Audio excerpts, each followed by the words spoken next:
In this video, I'll show you how to activate the free trial of Catalyst Professional. The trial is valid for 7 days from the time of activation and is a full trial version of the software. There are no limitations to functionality. If you haven't already downloaded the software, you can watch the previous video for step-by-step installation instructions. You'll only need a few minutes to complete this process. Start by launching Catalyst Professional from the Start menu or your desktop shortcut. The browser window will automatically open, prompting you to create an account or sign in. Click Create Account and fill in your name, password, and any other required fields. Accept the terms and conditions, then click Sign Up. Your email address can only be registered once. Next, check your inbox for a verification email. If you don't see it, look in your junk or spam folder.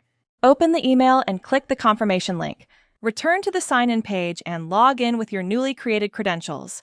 Once you're signed in, return to Catalyst Professional. You'll see a message saying, Trial version activation required.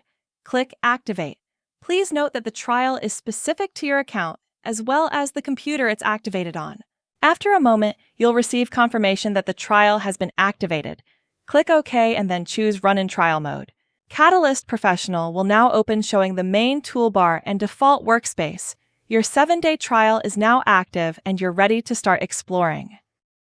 In the next video, we'll cover how organization administrators can invite users, create groups, and manage licenses. Thanks for watching!